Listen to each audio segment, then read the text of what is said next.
যুক্তরাষ্ট্র তার অভিবাসন নীতিতে এনেছে ব্যাপক পরিবর্তন, যেখানে ডোনাল্ড ট্রাম্প ক্ষমতায় আসার পর ঢালাওভাবে ধরপাকড় করেছে অবৈধ অভিবাসী ও অপরাধীদের। তবে বের করে দেয়া এসব অপরাধী ও অবৈধ অভিবাসীদের নিজ দেশের কারাগারে রাখার প্রস্তাব দিয়েছে এল সালভাদোর। তবে এই সুবিধার জন্য আইনি জটিলতার সম্মুখীন ও অর্থ খরচ করতে হবে যুক্তরাষ্ট্র প্রশাসনকে।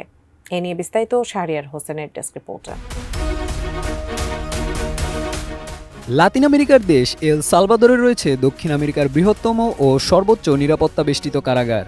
আর এখানেই যুক্তরাষ্ট্র থেকে বিতাড়িতদের রাখার প্রস্তাব দিয়েছে দেশটির প্রেসিডেন্ট নাইব বুকেল।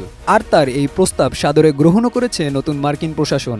এই প্রস্তাবের সাথে আইনি চ্যালেঞ্জ ও নির্দিষ্ট খরচও বিবেচনায় রেখেছে বলে জানিয়েছেন খোদ মার্কিন পররাষ্ট্রমন্ত্রী মার্কো রুবি। প্রেসিডেন্ট বুকেলের প্রস্তাব অনুসারে বিতাড়িত ও অবৈধ অভিবাসীদের নিজেদের সিসিওটি কারাগারে বন্দী রাখবেন, যেখানে এই কারাগারের বন্দীরা সবাই জানালাবিহীন কক্ষে গাদাগাদি করে থাকে, গদি ছাড়া ধাতব বিছানায় ঘুমায়। দর্শনার্থীদের সাথে তাদেরকে সাক্ষাতে করা বিধিনিষেধ ও 24 ঘন্টা রাখা হয় নজরদারিতে। আর তাদের কারাগার ব্যবস্থার একটি অংশ ব্যবহার করার সুযোগ দিতে চায় যুক্তরাষ্ট্রকে। শেকড় থেকে শিখরে জানিয়ে প্রেসিডেন্ট বুকেল সামাজিক যোগাযোগ মাধ্যম এক্সে একটি পোস্ট দেন। সেখানে লেখেন, পারিশ্রমিকের বিনিময়ে আমরা শুধু দোষী সাব্যস্ত হওয়া অপরাধীদের আমাদের বড় কারাগারে নিতে ইচ্ছুক। যুক্তরাষ্ট্রের জন্য এই পারিশ্রমিক তুলনামূলকভাবে কম হলেও আমাদের জন্য তাৎপর্যপূর্ণ হবে, যা আমাদের পুরো কারা ব্যবস্থাকে আরও টেকসই করে তুলবে।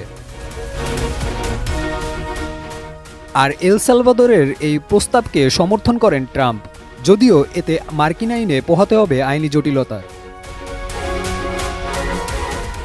জানিয়ে ট্রাম্প বলেন, যদি এমন কিছু আইনিভাবে সম্ভব হতো তাহলে আমি এক মুহূর্ত দেরি করতাম না। আর এটি আমাদের কারাগার ব্যবস্থার চেয়ে আলাদা কিছু নয়, তবে এটি অনেক সস্তা হবে ও বড় ধরনের প্রতিরোধমূলক ব্যবস্থা হিসেবে কাজ করবে। তিনি আরও স্পষ্ট করেন, এই বন্দী স্থানান্তর নিয়ে তিনি আরও বিস্তর আলোচনা করবেন, যা সাহায্য করবে যুক্তরাষ্ট্রের ব্যয় কমাতে ও এল সালভাদোরের নিজস্ব বৃহৎ কারাবন্দী ব্যবস্থার জন্য তহবিল গঠনেও হবে সহায়ক।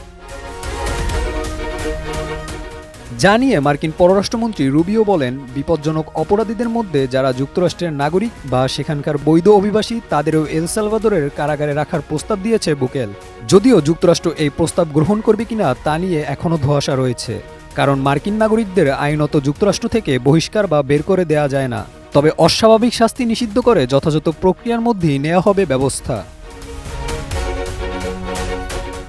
যদিও মার্কিন পররাষ্ট্র দপ্তরের ওয়েবসাইটে উল্লেখ করা হয়, এল সালভাদোরের কারাগারগুলোর অবস্থা কঠোর ও বিপজ্জনক। Shahriar Hossain, desk report, ATN news.